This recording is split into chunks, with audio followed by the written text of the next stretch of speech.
లక్ష్మీనాథ సమారంభాం నాదయామున మధ్యమాం అస్మదాచార్య పర్యంతాం వందే గురు పరంపరాం. యో నిత్యమచ్యుత పదాంబుజ యుగ్మరుక్మ వ్యామోహద స్థితరాణి తృణాయమేనే అస్మద్గురోర్భగవతోస్య దయైక సింధోః రామానుజస్య చరణౌ శరణం ప్రపద్యే.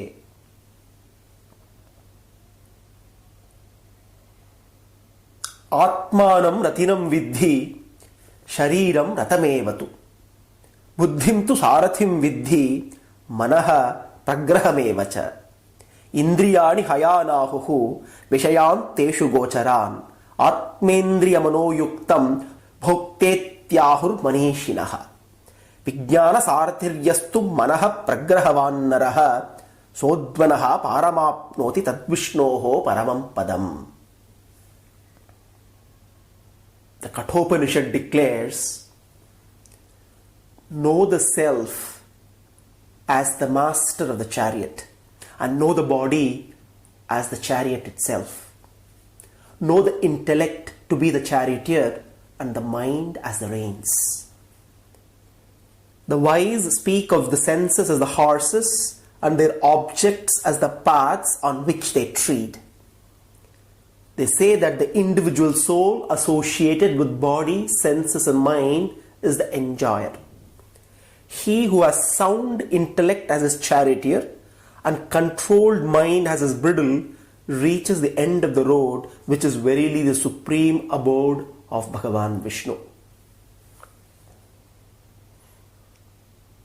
We have all assembled here today to relish Chapter 2 of the Bhagavad Gita, Sankhya Yoga.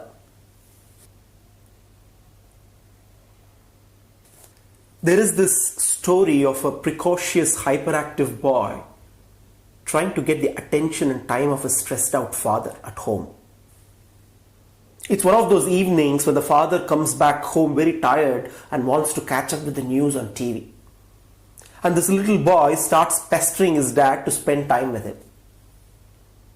The father finds a way of engaging the little boy and mustering all possible energy, faking and feigning enthusiasm, proposes a novel game. He finds a magazine with a world map on the center page. He picks up the magazine and asks the boy to carefully study the map for a few minutes. The boy turns the magazine pages over and studies the map, and when he claims he is ready, the father quickly tears the center spread apart into pieces and announces the game. The boy has to now assemble the map, the world map, out of the torn out pieces. Happy with his jigsaw puzzle and knowing that he now has the boy completely engaged for hours, the father gets back to his TV. To his utter amazement and shock, the little boy comes back in just few minutes with a complete world map, all assembled correctly. Baffled and speechless, the father stumbles and asks the boy how he has managed to get this impossible mission accomplished in such a short time. The truthful boy remarks, when I turned over the center page, I noticed a drawing of a man on the other side of the page, and all I had to do was assemble the drawing of the man and the world took shape automatically. The moral of the story is, when the man is fixed, his world is automatically fixed. When the man is fixed, his world is automatically fixed. To get the world right, it is important to get the being right. Turning over within is the beginning of the journey to success. That's exactly what Krishna does to Arjuna. Help him turn within and begin the inward journey of self-discovery. Nityatma asanga karmeha gochara sankhya yogadihi Dvitiye stitadhi laksha prokta tanmoha shantaye. This is Swami Alavandar's summary of chapter 2 of the Gita in his Gita-artha Sangraha. Nityatma asanga karmeha gochara Sankhya Yogadihi. Vitiye stitadhi laksha prokta tanmoha shantaye. In order to dispel the body-mind delusion of Arjuna, who is afflicted with sorrow, Sri Krishna in chapter 2 explains the true nature of the individual soul, Nityatma, and also highlights the principle of Karma Yoga, performance of duty without any attachment to the results, which has as its purpose the attainment of a steady state of wisdom. Chapter 2 captures the essence of Sankhya and Yoga, knowledge of the Atman, the individual soul, also called the Jivatman, and Karma Yoga.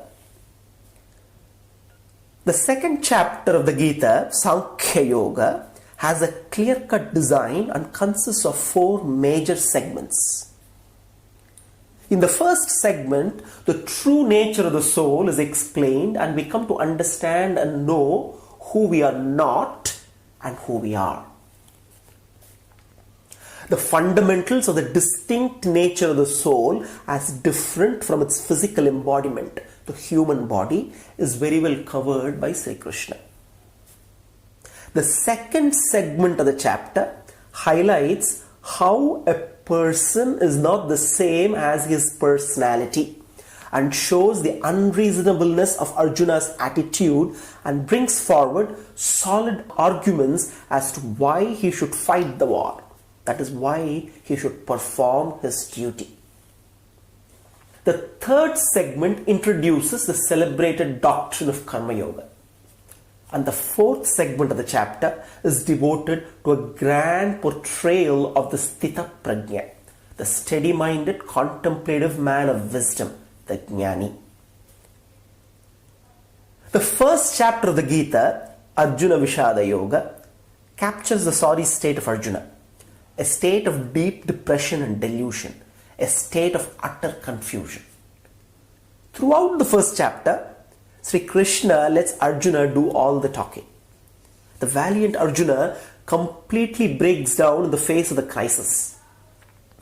All of his achievements, his exalted position in life, his extraordinary warfare skills do not come to his rescue.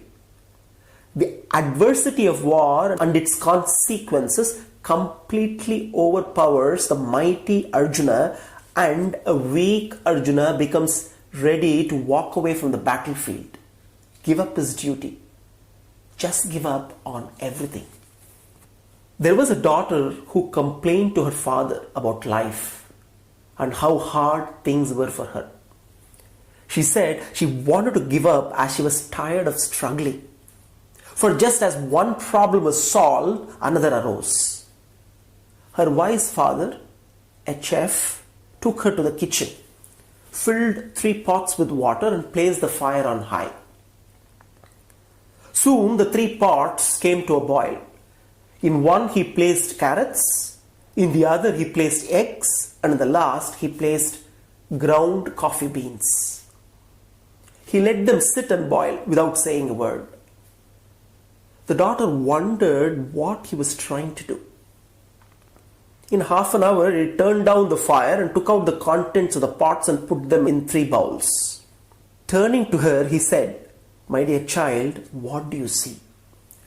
Smartly, the daughter replied, "Carrots, eggs, and coffee." He brought her closer and asked her to feel the carrots. She did and noted that they were soft. He then asked her to take an egg and break it. After shelling it, she observed it was hard-boiled now. Finally, he asked her to take a sip of the fragrant coffee. She winced as it was very strong. Humbly, she asked, "What does it mean, Father?" He then explained. Each of them faced the same adversity, 100 degrees centigrade of boiling water. However, each reacted differently. The carrot was strong, hard, and unrelenting in the beginning. But after going through boiling water, it softened and became weak. The egg was fragile, a thin outer shell protected a liquid center. But after sitting in the boiling water, the inside became hardened. However, the coffee beans are unique. After they were in the boiling water, they became stronger and richer. Which one of these are you? He asked. And he continued, are you the carrot that seems strong and hard, but with the smallest amount of pain, adversity, or heat, you wilt and you become soft with no strength? Are you the egg which starts off with a malleable heart, but in an adversity becomes stiff and hard? The shell looks the same, but you're bitter and tough inside.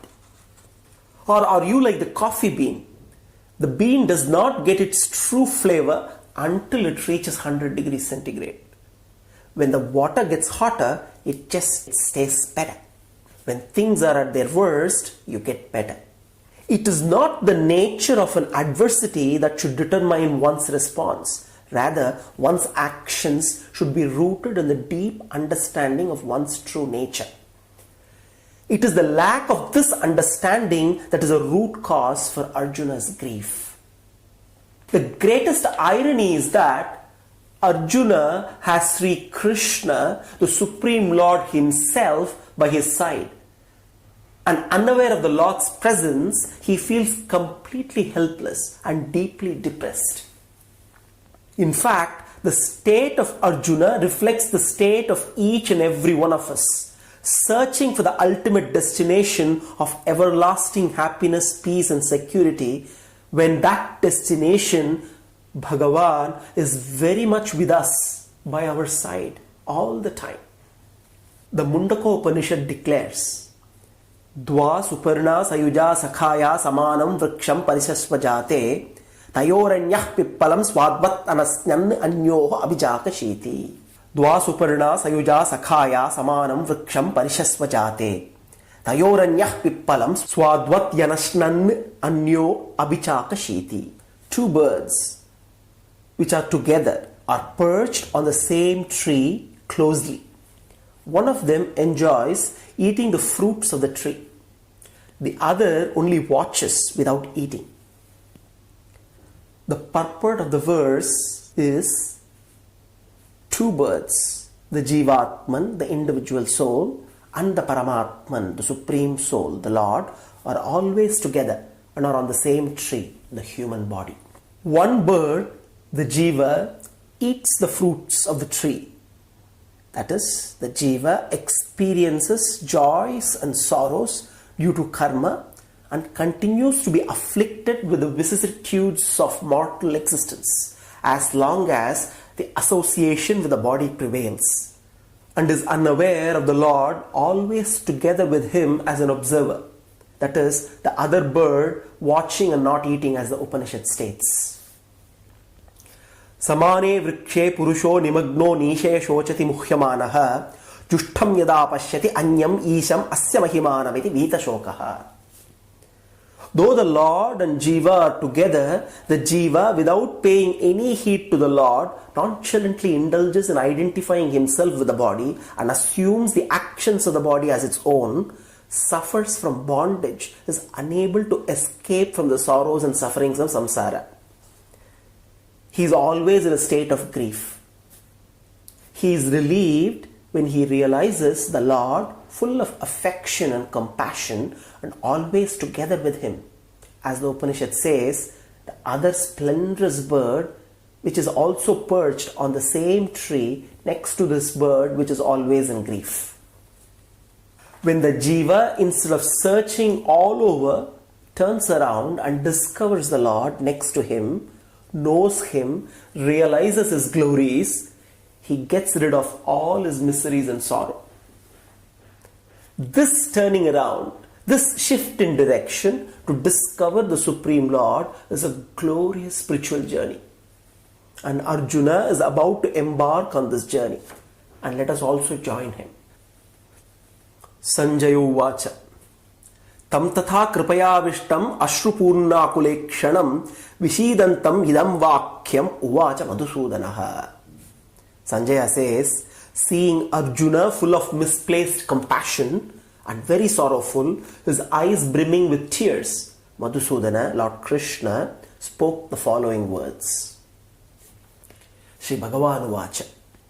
Kutastva kasmalamidam vishame samupasthitam anargya jushtamasvargyam akirtikaram Arjuna. Bhagavan says, my dear Arjuna, how have these impurities come upon you in such a wrong time? They are not at all befitting, not at all appropriate for a man who knows the progressive values of life. They do not lead you to higher planets, but to infamy. Vishame, at this juncture, wrong time, a time of crisis situation. Arjuna is full of misplaced kindness and tears in his eyes. We should remember that Krishna was against war when every one of the Pandavas, including Arjuna, were demanding retaliation and war. Krishna even went himself to the Kauravas to negotiate peace, and that did not materialize. The war thus followed.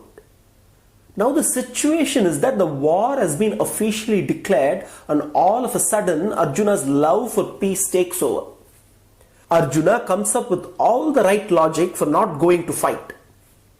It is very difficult to say that Arjuna is wrong on any of the points that he makes. Moreover, Arjuna is expecting Krishna to agree with him, since Krishna had been saying the same before the two sides gathered in the battlefield at the time of peace negotiations. What is right and what is wrong is the question. Sanjaya is describing Arjuna's state of being. He says that Arjuna is full of kindness. Sanjaya does not use the word compassion. The difference should be understood and noted.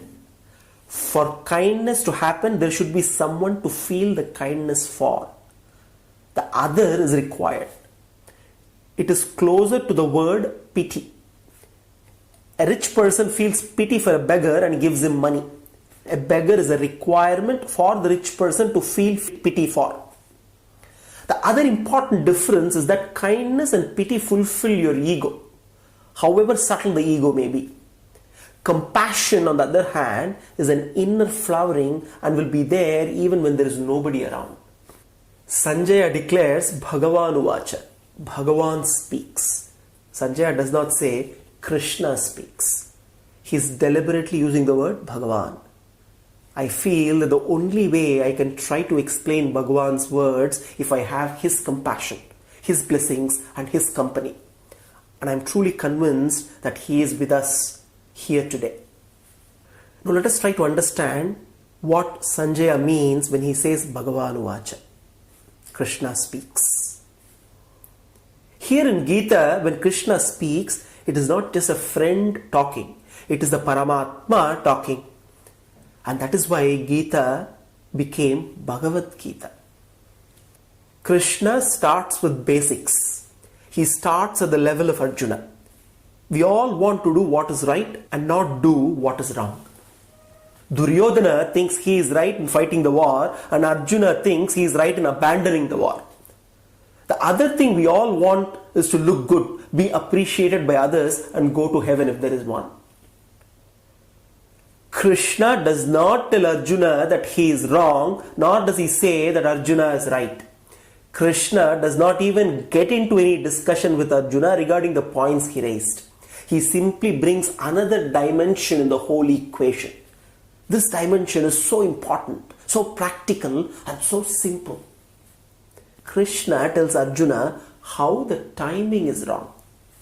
Kutastva kashmalamidam Vishame samupastitam. Vishame. At this juncture. Timing is so important. The same logic that Arjuna is giving might have been right when the effort for peace was going on. And yet it is so wrong when the war is about to start. Right and wrong is related to time and space. All our actions and thinking happen in the realm of time and space. And as we know, time and space are related. In fact, time and space may be treated as one. Krishna starts making his point in the domain of this time and space. Soon, he is going to take Arjuna beyond the confines of time and space. By bringing the factor of time in the equation, he has also slowed down the momentum of Arjuna's thought process. It is an important technique. Arjuna is obviously on a wrong track. His mind is giving him all the supporting logic on the wrong track. Krishna has to slow Arjuna down before he takes him on a different track. Krishna also picks up on the subtle ego of Arjuna and further says that such an act is unbecoming to Arjuna and that he would not go to heaven. Krishna appears to be talking about mundane things, but he is also preparing the ground for further journey where a takeoff would be appropriate. He will soon be talking of clarity of mind which exists beyond time and space. In the realm of time-space are the questions of right and wrong. Beyond that is clarity. Similarly, kindness and pity belong to the world of time-space. Compassion exists beyond. In two simple verses, Krishna has decreased the momentum of Arjuna's thought process, touched his ego, and brought in an important point of timing of thoughts. Rather than talking about right and wrong, Krishna talks about right timing and wrong timing. Now comes an important shloka. Arjuna uvacha. Karpanya dosho upahata swabhavaha pruchhami tvam dharma sammuda chetaha yachreyahasyan nishchitam bruhitan me sishyasteham shadimam tvam prapannam. Now I am confused about my duty and have lost all composure because of weakness. In this condition, I am asking you to tell me clearly what is best for me. Now I am your disciple and I am surrendering to you. Please instruct me, says Arjuna. Karpanya dosho upahata swabhavaha pruchhami tvam dharma sammuda chetaha yachreyahasyan nishchitam bruhitan me sishyasteham shadimam tvam prapannam. Karpanyam. The Brihadaranyaka Upanishad declares that one who departs from this world without knowing the Supreme Brahman, God, is a Kripana. Hence, Karpanyam is failure to know God. Kripana is also a miser who, even though possessing abundant wealth, does not like, owing to excessive greed and attachment for wealth, to spend even a penny in charity or in satisfying the legitimate needs of himself. Kripana is also one with a wretched and miserable state of mind. The Karpanya of Arjuna, however, was nothing but faint-heartedness coupled with misplaced kindness, produced by the fear of loss of kith and kin.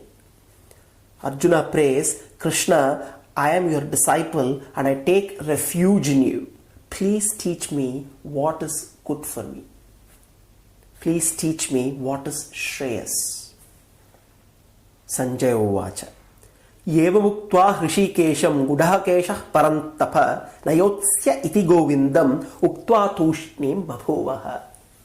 Sanjaya says, having spoken thus, Arjuna, chastiser of enemies, told Krishna, Govinda, I shall not fight, and fell silent.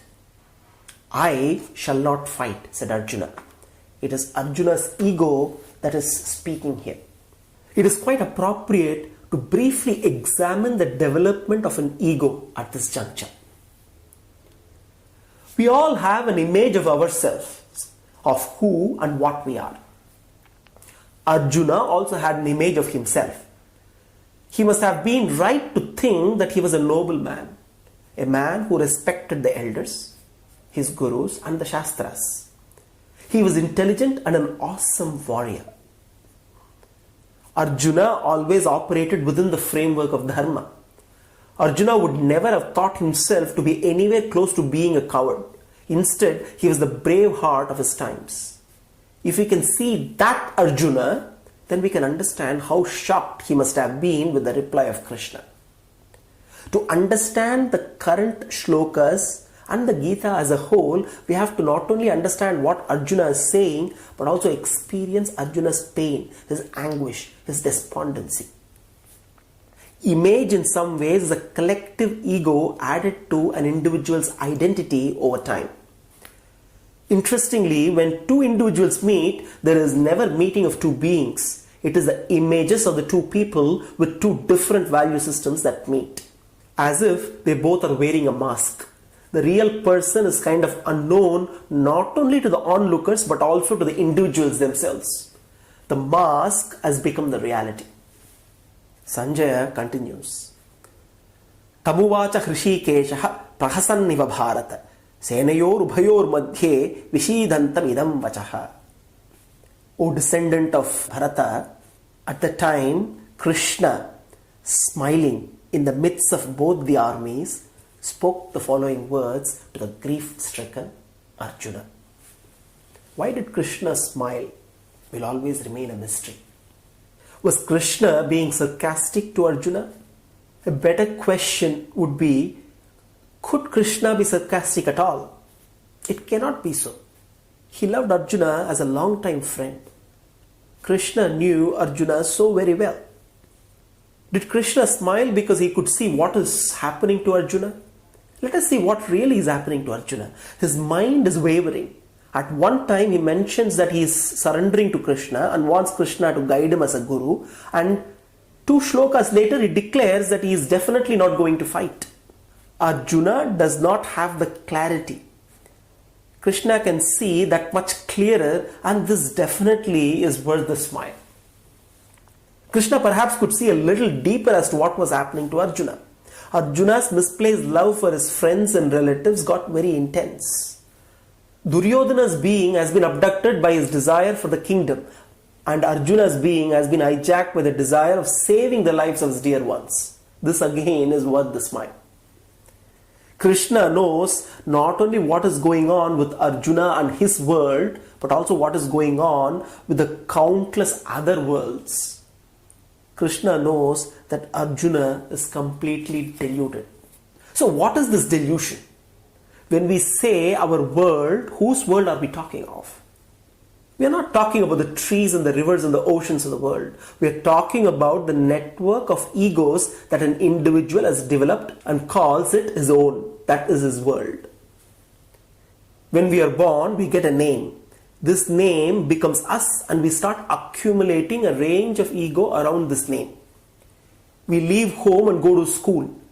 We drop our school and go to college, and then we go to work. Perhaps we leave our country and we go to another country to work. We have dropped our house, our school, our college and our country to get to where we are. But we still call it our home, our school, and so forth. The attachment is still there. The feeling that it is our hometown is still there. We have created a network around us, and so has everyone else. The trees grow, the rivers flow, the sun shines, and the birds chirp. They are all natural. They are unaware of what ego is, leave alone the network of ego. A man is a different story. He builds this network called the ego system. Let me make it clear that I am not saying that the ego system and value system are bad or good. I am just examining as they are. This has to be understood. Once you can stand outside, you can see the network. Once you can see the network, you can still live within the framework of the network, but a certain clarity will be there. We shall be examining that clarity further as we go deeper in the Gita.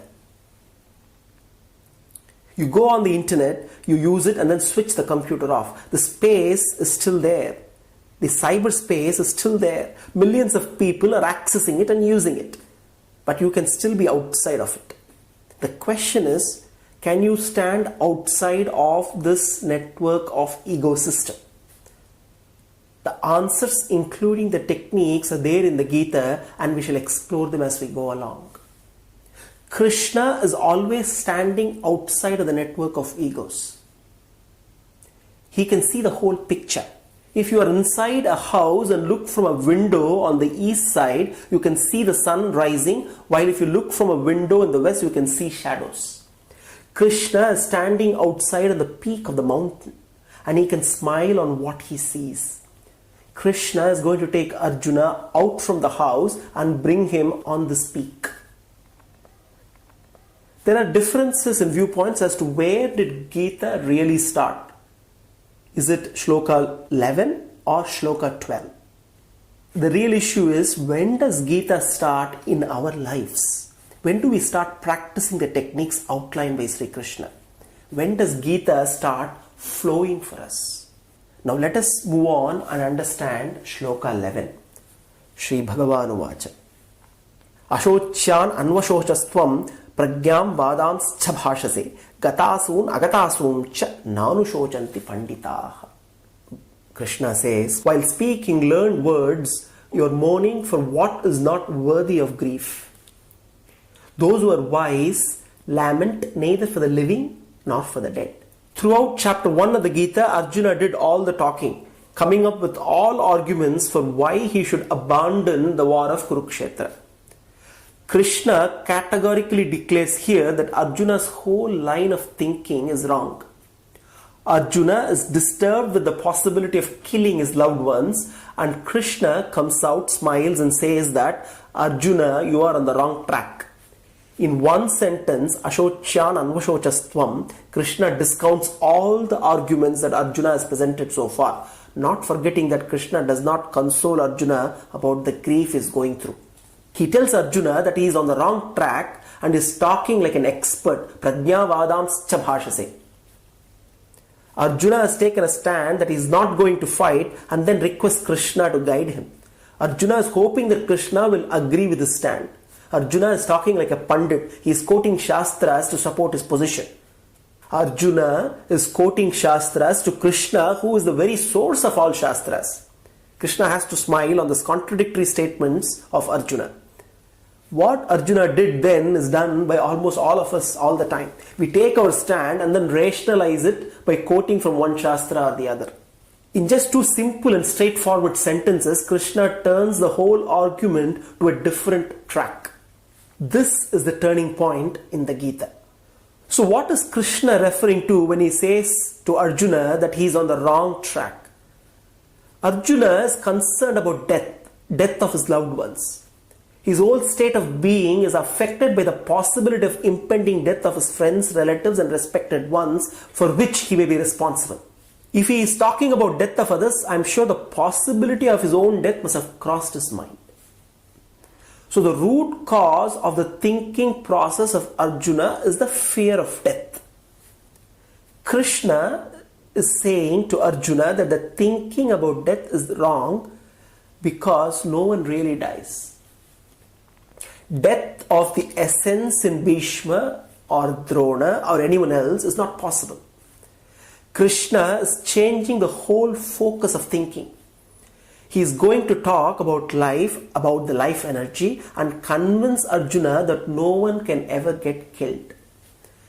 When Bhishma's body dies, the essence in Bhishma, the Atman, lives on. Krishna is going to elaborate on this further in the Gita as we go along. Krishna declares, Natvevaham jatunasam natvam neme janadhipaha nachaiva nabhavishyamaha sarve vayam atah param.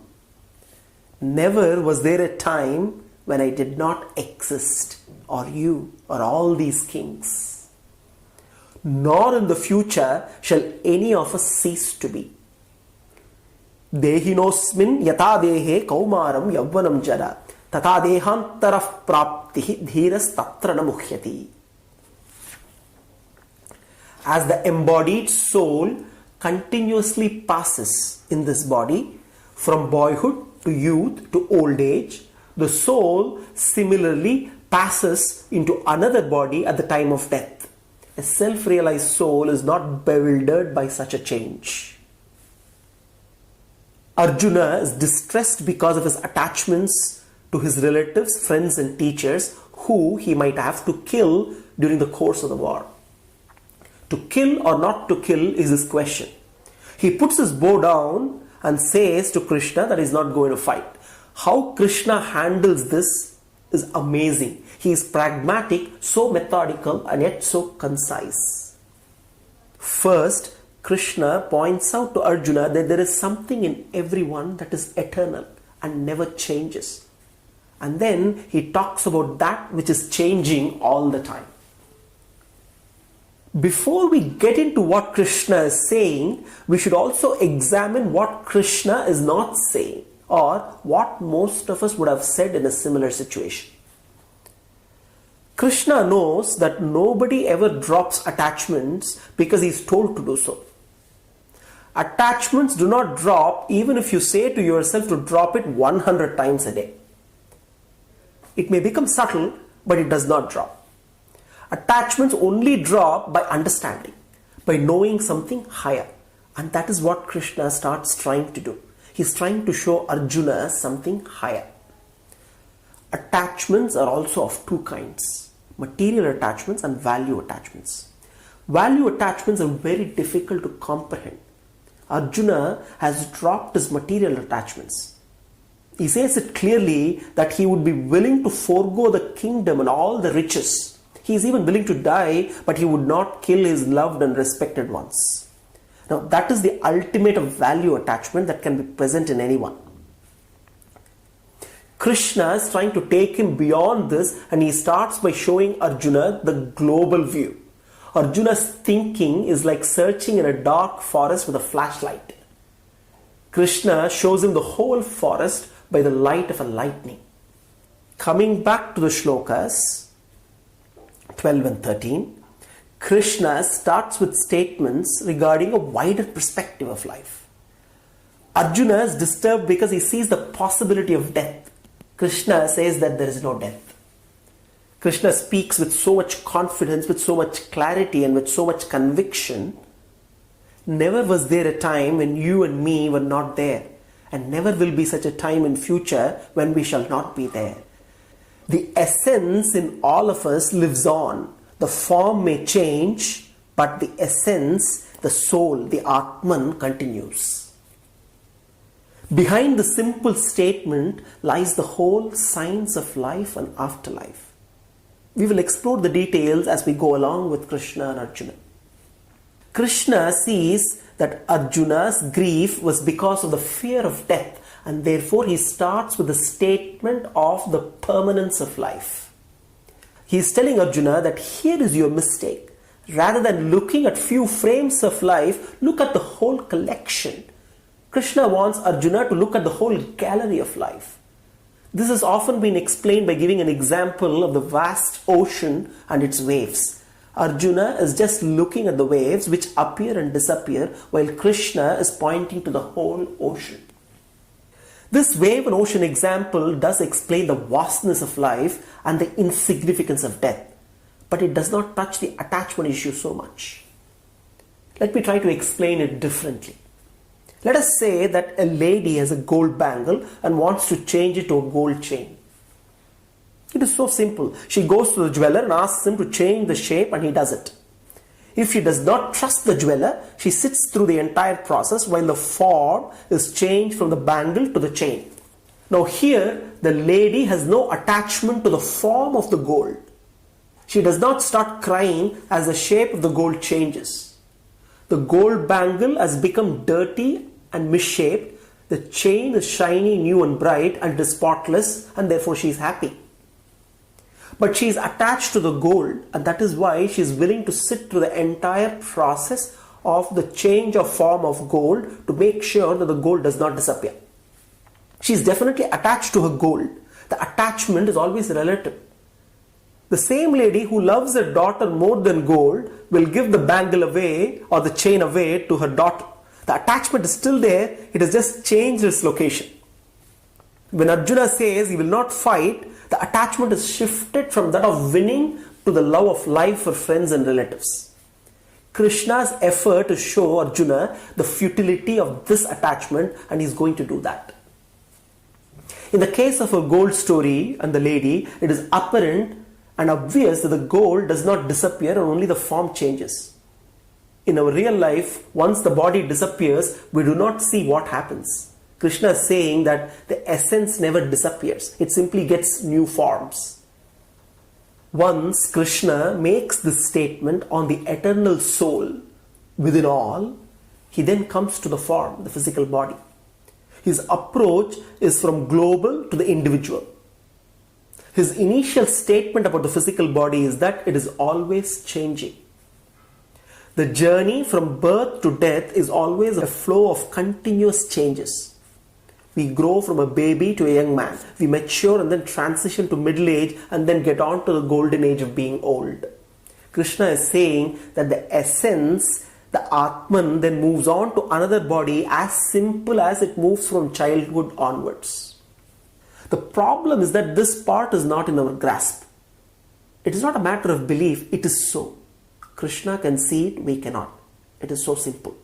Krishna started from a panoramic view. He first talks about the continuum of flow of the essence, the changeless, eternal, indwelling soul, the Atman. He then focuses on the ever-changing nature of the physical body that houses the soul. In two simple verses, Krishna has pointed out to Arjuna that he ought to switch his thinking mode and enhance his perspective. There are some things that do not change, and there are things that constantly change. Natvevaham chatunasam natvam neme janadhipaha nachaiva nabhavishyavaha sarve vayam atah param. Krishna categorically declares, just as I am eternal because of my existence in the past, present and in the future, you and also others, all the other countless number of individual souls have a continuum of existence across the past, the present and beyond. All the individual souls, the jivas, are eternal and imperishable. Swami Ramanuja in his Gita Bhashya highlights how in this verse the terms like I, you and they have been used differentiating Krishna, Arjuna and all others. Thus the reality of there being innumerable number of individual souls and the Lord, Ishvara, being distinct and different from the individual souls are pointed out very clearly by Krishna. As the Kathopanishad declares, Nityo Nityanam Chetanas Chetananam Eko Bahunam Yo Vidadhati Kaman. Nityo Nityanam Chetanas Chetananam Eko Bahunam Yo Vidadhati Kaman. The one eternal supreme being, the Paramatman, blesses and grants the desires of the infinite eternal sentient beings, the Jivatma. Sri Krishna's blessings have started with this all-important verse in the Gita. The central teaching of the Gita has now begun with this verse. Natvevaham chatunasam natvam neme janadhipaha nachaiva nabhavishyamaha sarve vayam atah param. Dehinosmin yatha dehe kaumaram yavvanam jara tata dehantarah praptihi dhirastatrana muhyati. Transformations such as boyhood, youth, old age, etc. relate to the body and not to the soul. However many changes the physical body may undergo, the indwelling soul remains changeless in nature. Just as many changes take place in one's physical body, the individual soul attains many bodies, many embodiments. When an individual is stated to have died, it only means that the embodied soul has given up that particular body. The soul is not dead. It attains another body. Many changes that the body undergoes, boyhood, youth, old age, etc. are visible to us. But when a soul attains a body different from the present body, it is not visible. That is all the difference. Dhiraha is the wise person who knows that this truth and hence does not get deluded. Shlokas 12 and 13 have highlighted the eternal changeless Atman and the ever-changing body. What happens when they come together? Krishna says, Matra sparshastu kaunteya shitoshna sukha dukkhadaha agamapayino anityaha tam stiti kshasva bharata. Krishna says, O son of Kunti, pleasure and pain are produced when the senses contact the sense objects. These pleasures and pains are transient, fleeting, temporary in nature. Titikshasva, therefore endure them with courage. A very rich man with his pockets full of gold coins was walking on a road. There was a hole in his pocket, and as he walked, the gold coins slipped one after the other and fell on the road. He did not realize that his own pocket was filled with gold coins. Instead, he began to believe the road was filled with treasure and went on madly searching for more gold on the road. The contacts made by the sense organs with their respective sense objects only reveal glimpses of happiness within. But we get carried away thinking that the external objects of the world are the real sources of happiness. Matra sparshastu kaunteya sitoshna sukatukkadhaha agamapayino anityaha tamstitikshasva bharata. Just as water by nature cold and devoid of sound and foam becomes hot, foamy and frothy by contact with a heated jar, in the same way the individual soul by nature pure, blissful, eternal and unchanging, when it comes in contact with the physical body, gets tainted and acquires the properties of the body, acquires a false identity and is deluded to believe that it is subject to changes, subject to sorrows, subject to death and destruction. The knowledge about the true nature of the self is essential for removing the delusion that the physical body itself is the self.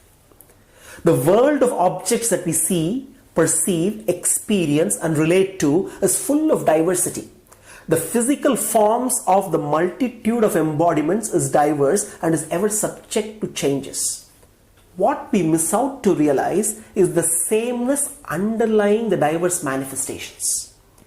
Every human being is different, physically, mentally, emotionally, intellectually.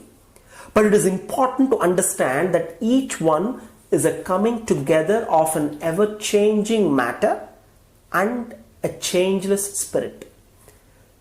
A changeless spirit, the soul, the nature of which is the same in every living being. Electricity is the same. When it operates through an amplifier, it manifests as sound. When it operates through a light bulb, it manifests as light. There is no sound electricity or light electricity. Electricity is the same. Equipments, appliances are different. Similarly, the spark of life, the spark of divinity, the individual soul, the Atman, is of the same nature in each and every one. Equipments, the variety of physical embodiments through which these sparks of life operate are different. The equipments, the amplifier, the light bulb, etc. can be changed, modified, destroyed, but the electricity that operates them cannot be. Lord Krishna repeatedly instructs that the self, the individual soul, is distinct from the physical body and that it is eternal and indestructible, whereas the body is non-eternal and perishable. Nasato vidyate bhavo, nabhavo vidyate sataha. Ubhayoropi drishtontaha anayoho tattvadarshibhihi. Asat, the insentient, one that lacks knowledge, one that lacks consciousness. Sat, the sentient, one that has knowledge, one that has consciousness. In the context of the teaching of the nature of the individual soul, the Jivatman, as distinct from the body, Asat in the verse means the body, the Deha, and Sat means the Jiva. Nasato vidyate bhavo, nabhavo vidyate sataha. Ubhayoropi drishtontaha anayoho tattvadarshibhihi. The body does not have a permanent existence and the soul never ceases to exist. In other words, it is the very nature of the body that is always subject to change, whereas the soul always remains unchanged. Avinashi tu tadvidhi yena sarvamidam tatam vinasam avyayasyasya nakaschit kartumarhati. Krishna says, know that alone is imperishable which pervades all the non-sentient matter. No one has the power to destroy this indestructible substance. The individual soul is extremely subtle and hence pervades matter. Matter is grosser and hence is incapable of causing destruction to the soul. Atman is extremely subtle. It does not expand or contract. Its nature remains the same. Its swarupa does not change. In one birth, it can have the body of an elephant, and in the next birth, it can take the body of a rat. But it need not contract or expand depending on the nature of the body. The swarupa of the Atman remains the same. The Svetasvatara Upanishad says, Valagra satabhagasya shatadha kalpitasya cha. The soul is described as 1/10,000th of a part of the upper portion of the head point in size. Valagra satabhagasya shatadha kalpitasya cha. Therefore, the Jivatman is atomic in size, yet it does pervade the entire body through its attributive consciousness, dharma bhuta jnana, and hence is capable of experiencing the feelings throughout the body. All pervading implies all pervasive nature of the attributive consciousness, the dharma bhuta jnana of the Jivatman. The Jivatman is not only jnana swarupa, has knowledge as its nature, it is also jnana gunaka, has knowledge as its attribute. Further, Sri Krishna affirms the indestructible character of the Atman and the perishable nature of the physical body. Antavanta ime deha nityasyokta sharirinaha anashinaha aprameyasya tasmat yudhyasva bharata. By highlighting the qualities of the self, the opposite qualities of the body are also conveyed here in this shloka. Shariri, the soul, the indweller, the possessor, the supporter. Sharira is the body. Nityaha means eternal. Anasinaha, imperishable. Aprameya. Prama is buddhi. Therefore, prameya, that which can be known. Aprameya is that which cannot be known. But here in this context, prameya refers to the body. That is the known object. That which is experienced and enjoyed. Therefore, aprameya refers to the self, who is the experiencer, the enjoyer, the knower. Also, we need to note the two terms used to refer to the human body. Deha, Sharira. Antavanta ime deha nityasyokta sharirinaha. Two terms used to refer to the human body. Deha, Sharira. Deha, that which is subject to grow. Sharira, that which is liable to contract. Both the words demonstrate the perishability of the body. Ime deha. It is to be noted that the body is made of 5 elements, panchabhutas: earth, water, fire, air and ether. And therefore, it is liable to perish. Water, salt, rava, when they are separate, last long. The moment you mix them to make upma, the mix becomes highly perishable. Similarly, the 5 elements, the panchabhutas, are eternal, but their mixture is liable to perish. Antavanta ime deha. All these bodies made out of 5 elements and therefore are perishable by nature come to end based on the forces of karma. It is to be noted, it is to be understood that the body is created to serve the purpose of experiencing the fruits of our karmas, good and bad deeds. Karma determines the nature of the body that the Atman adopts. When karmas are exhausted, the body, having served its purpose, would also perish. Therefore, Krishna says, Arjuna, do not think that one can destroy the body. The body will perish when its utility purposes come to an end. That is, when it has served its purpose as per the law of karma. Tasmad yudhyasva bharata. Therefore, fight, do your duty. Krishna continues. Yayenam vetti hantaram yaschainam manyate hatam. Ubhautau na vijanito nayam hantina hanyate. Yayenam vetti hantaram. Who thinks the soul is capable of killing. Yaschainam manyate hatam. Who thinks the soul is killed.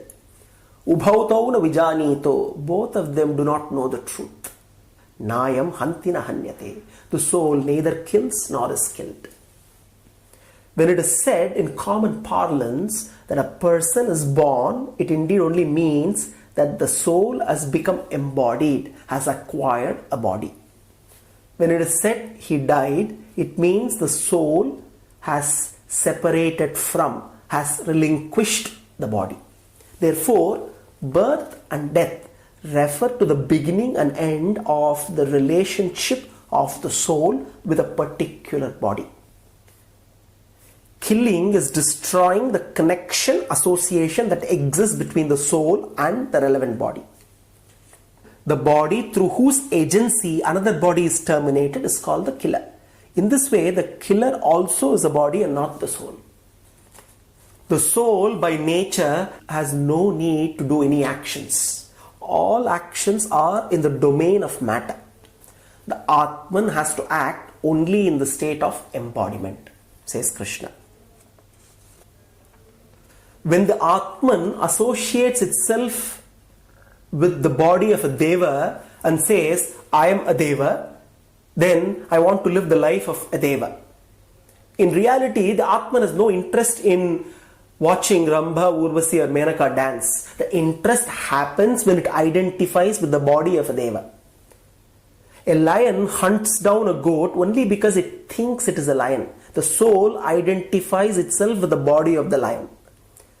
A man works all his life to accumulate wealth only because the soul identifies with the body of the man.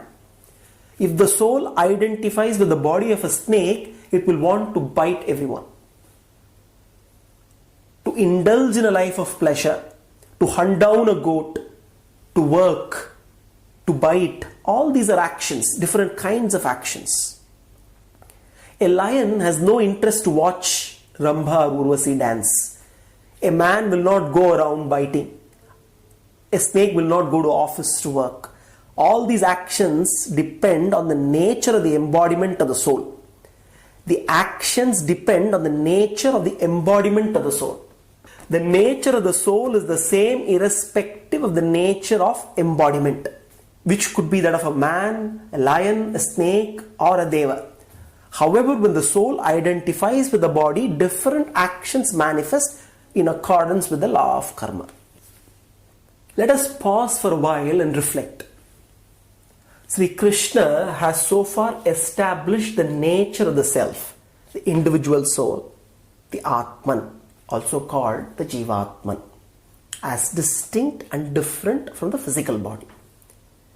The objective is to highlight who we are and, more importantly, who we are not.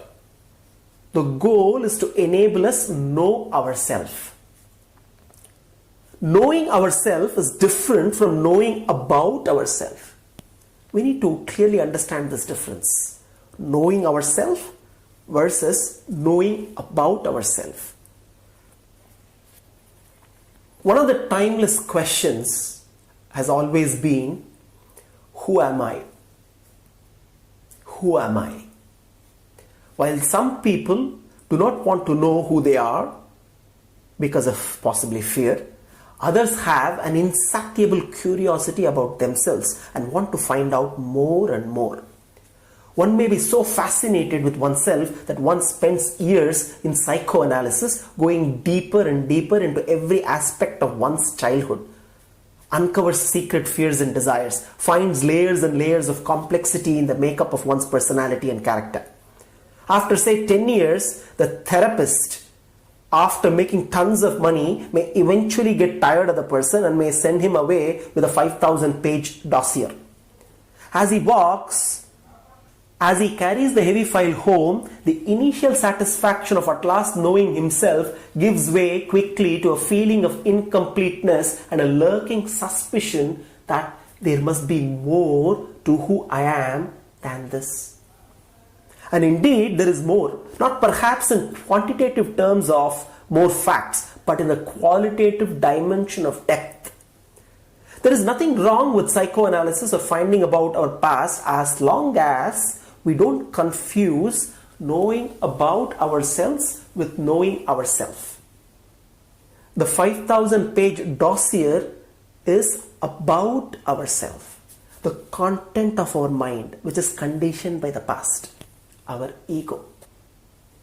Whatever we learn through psychoanalysis or self-observation is about us. It is not us. It is content, not essence. The word I embodies the greatest error and the deepest truth depending on how it is used.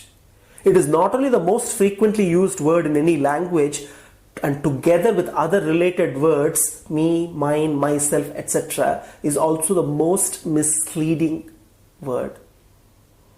In our normal everyday usage, I embodies the primordial error, a misrepresentation, a misconception of who we really are. Going beyond ego is stepping out of content.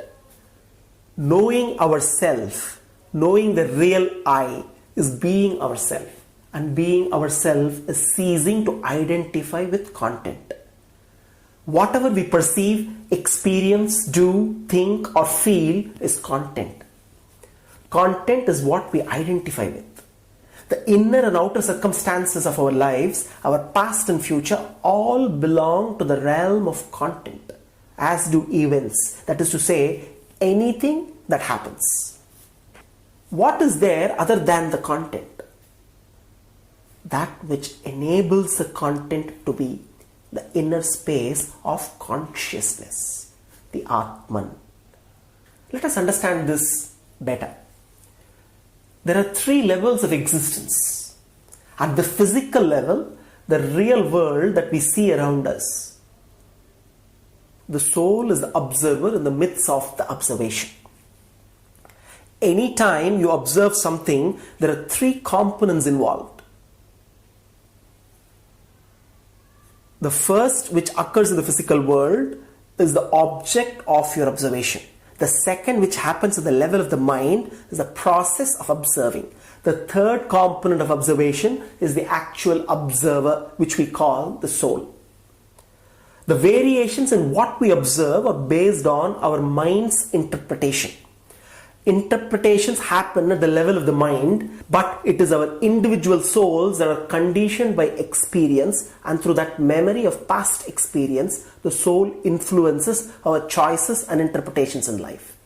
These tiny kernels or seeds of memory built up in the individual soul over lifetimes, and this combination of memory and imagination based on experience is called karma, which the soul accumulates through its actions.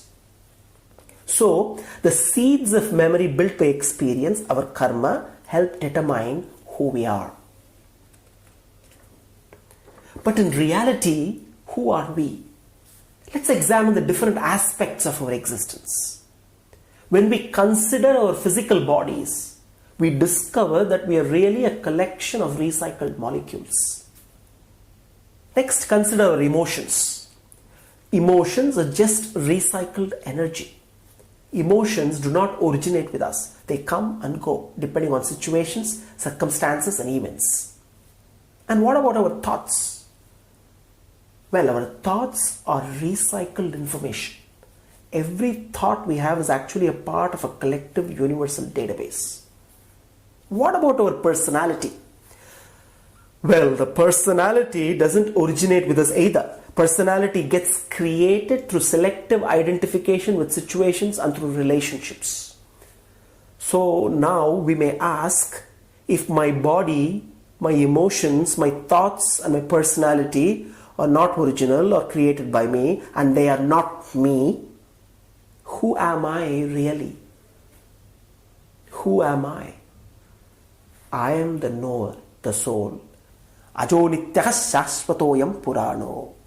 The soul, the knower, is distinct and different to the body. The stack of the physical body, mind and intellect. It is important to know that even the mind and intellect are part of the body, and this stack belongs to the domain of insentient matter. न जायते म्रियते वा कदाचिन् नायं भूत्वा भविता वा न भूयः अजो नित्यः शाश्वतोऽयं पुराणो न हन्यते हन्यमाने शरीरे. The soul is never born, nor does it die.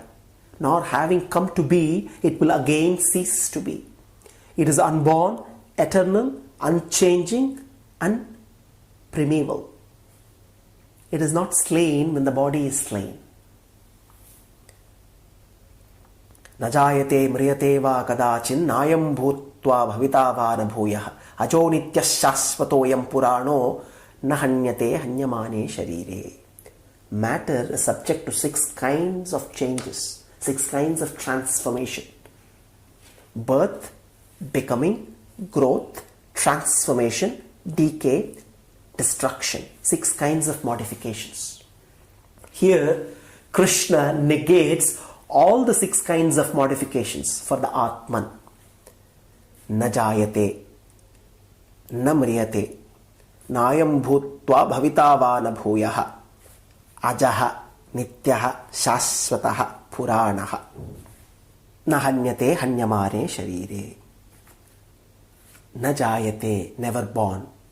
Na mriyate, never dies. Nayam bhutva bhavita va na bhuyaha, nor does he exist only after birth. Ajaha, unborn. Nityaha, eternal. Shashvataha, everlasting.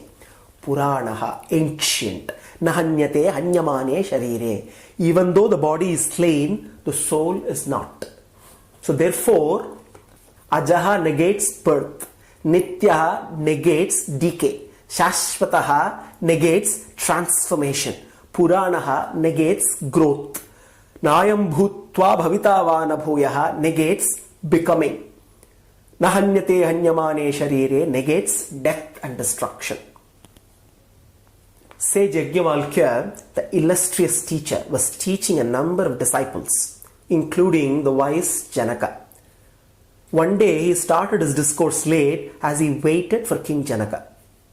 The others resented the extra attachment that Yajnavalkya bestowed on Janaka. They ascribed it to the fact that he was the emperor, and they felt that their guru was unfortunately moved by those mundane considerations. Yajnavalkya knew how their imagination was weaving falsehoods and prejudices, so he decided to cast off this envy from their hearts. After Janaka arrived and the discourse started, Yajnavalkya managed with his mystic powers that they could see in the far distance near the horizon the city of Mithila, the capital of the emperor, caught in flames and crumbling in the conflagration. All the disciples were listening to Atmabodha, the lesson on the nature of the Atman. Upon seeing the destruction happening in the distance, every other disciple ran off, leaving the class and the preceptor, afraid that the oncoming fire will burn his books or clothes. But Janaka, whose capital city was being reduced to ashes, sat unmoved, for he knew that what was being consumed by fire was anyway impermanent, transitory in nature. And the Atman is the one that cannot be destroyed. Yajnavalkya then revealed that the fire was just a make-believe created by him to show all his disciples the depth of real scholarship earned by King Janaka in contrast to their superficial learning. One could question, though the soul is imperishable, when its instrument for performing actions and experiencing the world, that is the body, is destroyed, is it not reason enough for sorrow? Krishna says, Vasamsi jirnani yatha vihaya navani grinnati naroparani tatha sharirani vihaya jirnani anyani samyati navani dehi. Just as one discards the dirty worn out clothes, Vasamsi jirnani yatha vihaya, and puts on new and better ones, Navani Grinnati. Those who are killed in this war cast off their old worn out human bodies and acquire more exalted bodies. Sharirani Vihaya Jirnani. Therefore, this is a matter not for you to grieve, says Sri Krishna. Vasamsi jirnani yatha vihaya navani grihnati naroparani tatha sharirani vihaya jirnani anyani samyati navani dehe.